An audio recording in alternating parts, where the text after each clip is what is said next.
Iya,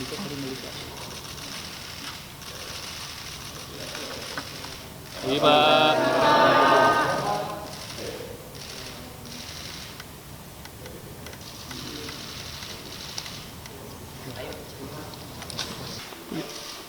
Iya, tayo. Oke, tayo.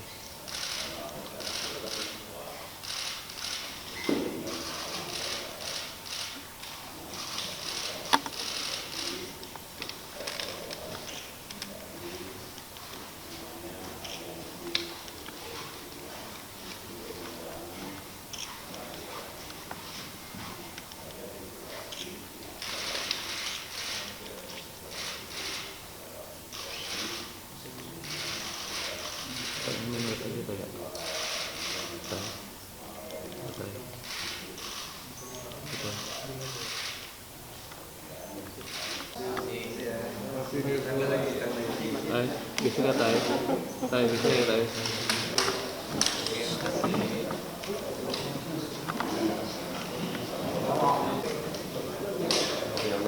Aduh. Naikin Bang Fadli. Cek. Bang Fadli naikin.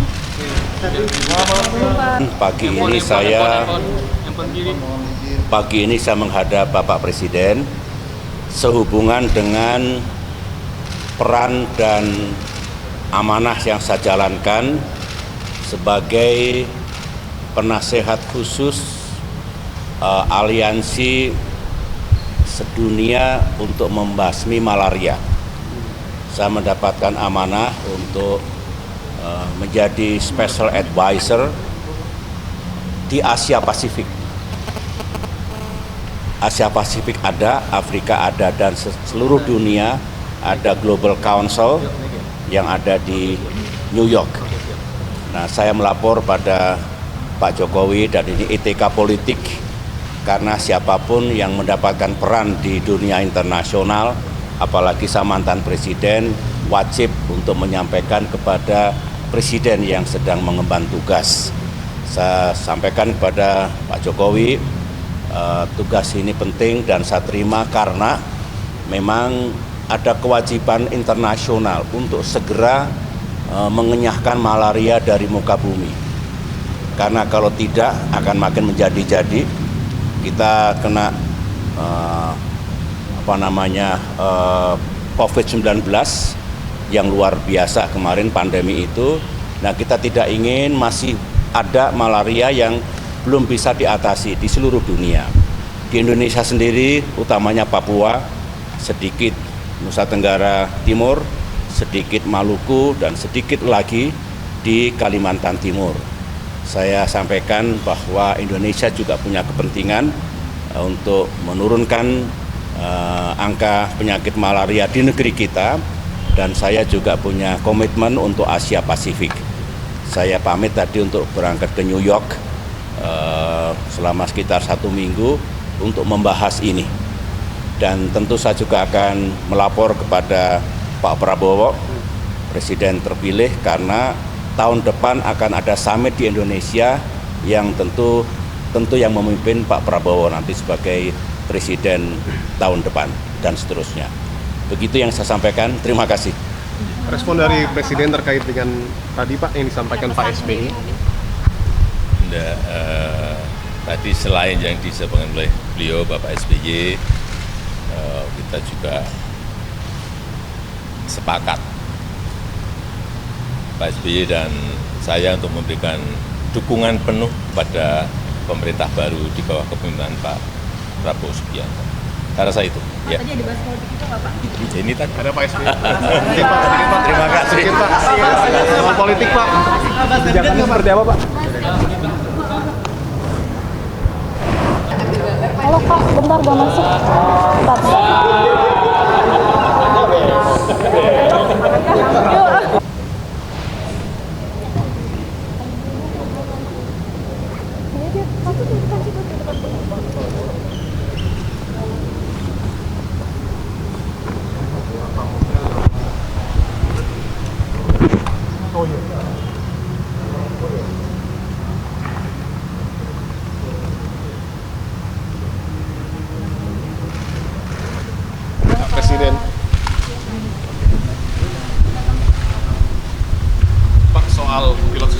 pastikan setelah 19 bulan ini bebas Pak. Ada tanggapan dari Presiden? Ya ini kan proses negosiasi yang sangat panjang. Dan kesabaran kita untuk tidak melakukan dengan represif, sehingga yang kita prioritaskan adalah keselamatan dari pilot yang disandra. Ini proses panjang yang telah dilakukan oleh TNI dan Polri, saya kira sangat bagus. Saya sangat mengapresiasi dan nanti ini akan dibawa dari Yaguru ke rumah sakit terlebih dahulu untuk dicek kesehatannya, sehingga setelah itu akan diterbangkan. Pak, mungkin ada evaluasi ke depan biar nggak ada kejadian yang sama Soal keamanan di Papua Pak. Dalam setiap kegiatan di Papua, saya selalu menekankan agar didampingi oleh pihak aparat keamanan. Dalam membangun infrastruktur jalan, membangun jembatan, atau pilot yang membawa logistik sampai ke Nduga, sampai di Wamena, sampai di puncaknya, semuanya harus ada dikawal oleh TNI maupun Polri untuk keamanannya. Membangun jembatan juga harus ditunggui oleh aparat keamanan, sehingga semuanya berjalan dengan baik dan tidak ada lagi peristiwa penyanderaan seperti ini. Ya, saya rasa itu. titik balik diplomasinya seperti apa sih Pak sampai akhirnya Ya, tidak perlu disampaikan, tapi ada proses negosiasi. Ya. Pak, menurut tindakan kabinet bagaimana tanggapannya Pak? kabinet? Bagus sekali. Artinya memang kabinet yang bekerja, kabinet yang setelah dilantik nanti segera bergerak bekerja dan tidak menghabiskan waktu untuk hal yang tidak perlu. Saya kira bagus sekali. Dan kan kabinet sangat bagus sekali. Tapi Pak, jumlahnya kan akan lebih banyak nih Pak dibandingkan Itu hak prerogatif presiden terpilih. Pak, kalau PDIP masuk gimana Pak? PDIP masuk bergabung dengan kabinet Pak Prabowo? Ditanyakan kepada presiden terpilih. Soal reshuffle Kewenangan itu hak prerogatif presiden. soal data reshuffle kebocoran. Seskap ini akan diisi oleh definitif. Masih dalam proses. Pak, kebocoran NPWP Pak. Makasih Pak.